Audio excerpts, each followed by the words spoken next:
at race number 9, which is a pretty even race on paper as well. It's over the 1,200 metres and it is a Class 3 event. California Concord gets a £5 claim for Jerry Chow this week.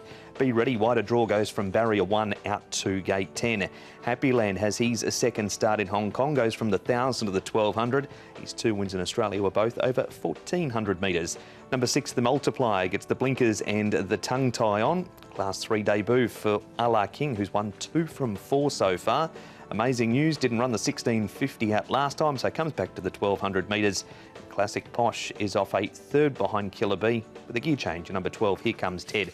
He'll have the blinkers on once again. So with the Be Ready drawn wide in this last race, Tom, and Matthew Poon taking the ride, what does that tell us for the speed map? Well, he's likely to go forward and he possibly ends up outside of Decisive 12, who jumps from a better gate this time round. Paul, is Utopia Life from gate number 1 another candidate to potentially push forward? He could push forward. I mean, his best runs are on the all-weather, is it? I wouldn't be surprised if of those ones, if California Concord pushed forward with the apprentice aboard. With that claim, he might try and get to the lead as well. So, and I know Tony Cruz's horses do like to go forward. So, of those two, I think California Concord might be the one. You've got quite a few horses that like to go back. Here Comes Ted will be somewhere in midfield. Horses like Classic Posh and also Biz Power, they don't have a lot of early pace, so they'll be back. With the Multiplier is only having his 3rd start. And amazing news from gate number 6 for Vincent Ho. Well, Be Ready's been in great form. Only lightly raced this season. Matthew Poon takes the ride once again. Tom was out at track work this morning, braving the conditions and caught up with the train. Matthew Be Ready is lining up in the final race. He's only having his 5th run of the season, but did he have every chance last time out when he was on the rail behind the winner? I think, yeah, last start he had every chance, but I think that day is quite like leader track. Most of horses lead and can show some good results, so I think my horse went very good.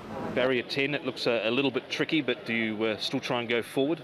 I think so, but I need to discuss with Frankie first. But I think he can't really sit too far back, right? What about with the big weight, with the draw? What are your confidence levels like? I won't be too concerned because last start also carry heavyweight. This time just draw a little bit wide. I think just hope he jump really well and try to get the position as soon as possible. Your own form, another winner at the weekend with a good front-running ride. Are you happy with how the season's gone so far? Well, cannot complain. Yeah, but hopefully can do even better. SWAT Troopers wind absolutely jogged up on the weekend. It's not going to be easy for him, Paul. He's racing well, Be Ready, but that wide draw is going to make it a lot harder. Yeah, well, and he's got to carry the big weight. I know Matthew will take a couple of pounds off, but look, just with that, those two things, it just put me off a little bit. Like last start, he had the perfect trip to barrier 1. He still ran 2nd, but he was entitled to win on that occasion. So, look, I've just left him out. He had that lovely run on the fence. He's not going to get that same sort of run this time round. Into the first turn as well, he just wanted to get a little bit keen. So there was that and the wide draw. I'm not too worried about the big weight, as Matthew said, because he was able to carry it last time out, but probably I thought he had every chance there.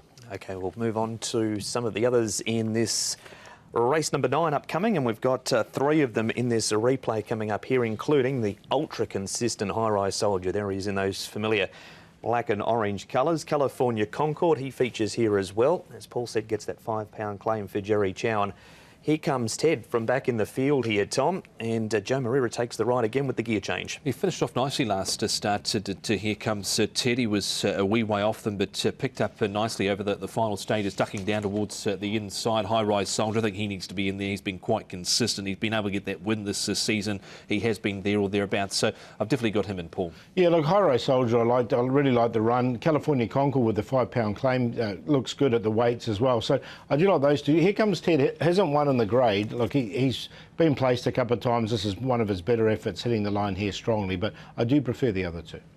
All right, we're going to try something a little bit differently here, Paul, and we're going to start with a bit of a head-to-head between Decisive 12, who this is going back to his win 2 starts ago, where he had a far better gate than what he did last time, and Biz Power is behind him. So we'll pick up the replay on the head-on down the back, and Decisive 12's getting himself into a lovely spot. Yeah, it was a really good run here from Decisive 12. The horse is a class horse. He's had 2 wins, a couple of seconds and 3 thirds from only 10 starts. So he's a very honest horse. I mean, last time clear excuses from barrier 12. We just couldn't get into the race. But this is what he can do when he gets a good run, and you can see he won nicely. In comparison, though, Biz Power is still a maiden here in Hong Kong. He's had plenty of chances, I thought. So of the two, lot more happy with Decisive 12. Yeah, he's a 23-start maiden as Biz Power. He's sort of been there or thereabouts in a few runs. He got crowded at the start last time out and just battled. This was a good win, though, from Decisive 12 when he was able to score here. Now, his only run at Happy Valley was in behind an absolute rank outsider in the Top Military. Goes round earlier on in the program, and he missed the start on that occasion too, did Decisive 12, and last start was wide throughout with that run, and he had genuine excuses there last time out. So drawn gate number 3, I think he's up to get all the favours here in this particular race. We go to the start after that, Tom, and this is with Decisive 12 drawn a wide gate. We'll see him in this replay. He covers plenty of ground out there.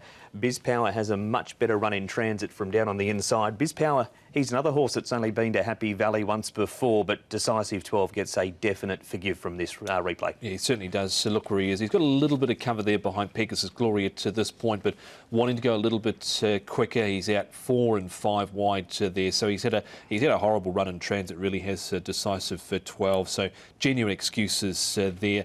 But we've seen the class from him in the past, Paul, where he's been able to win a couple and win them in quite good fashion too, including over Super Winner, who we've seen in terrific form. Yeah, exactly. So he's a horse that has been in a bit of form. He's been wide here, so clear excuses to drop off. Biz Power, look, he had a perfect run. He did run on nicely enough here, but still couldn't win, and it's still a 23-start maiden. So, look, you can see Decisive 12. He was just going backwards at this stage. Biz Power there runs on nice enough, but that's what he does. He's up against some consistent horses there as well. We've seen Speedy Mouse in good enough form, War of Courage, Storm, Warnings, Pleasant Endeavour has been able to win this campaign, and even Pegasus Glory to an extent has been relatively consistent. So what we're saying is, despite the fact we've seen 2 comprehensive replays, that Decisive 12 is the better horse of the 2. Absolutely. Yep, agree totally. Speaking of good horses, that's Classic Posh. Now, he's an okay horse, but the horse he's following here, Paul, is Killer B. Yeah, so look, Classic Posh has won here at Happy Valley in the past as well, so that's a positive for him. Comes in with the lightweight, barrier number 2, so he'll get his opportunity. Look, his class records aren't, he hasn't won in the grade by any stretch of the imagination, but he's going well at the moment, so I did find a minor spot for him. That's the concern I've got, is the grade really for him. I know he's been placed a couple of occasions, but he's drawn nicely here, so he should get all favours from gate number 2. He's likely to get back, but his grade record is a bit of a concern, I feel. We need some selections for you firstly, Paul. Yeah, look, Decisive 12, I think, can win this race. He's got a perfect draw, barrier number 3, very consistent. We saw last time he had clear excuses, 5 wide. Didn't suit him at all. So he's on top. California Concord, now I wouldn't be surprised they push on with him to the lead or outside the leader. So with that apprentice claim, I'm going to give him a chance. He's been consistent here at Happy Valley. Classic Posh, we talked about him. And High Rise Soldier, another one that's been very consistent all season and a winner here at the Valley. 5, 1, 11 and 3. 5, 9, 12 and 3 my numbers. I think Decisive 12 can win the finale at the Valley. He's a progressive-looking horse by all too hard. Amazing news. I'm not prepared to drop off this horse yet. He's run some okay races. I think the drop back and trip will certainly suit him. Here comes Ted with the lightweight, and a High Rise Soldier makes it in as well. So 5, 9, 12 and 3.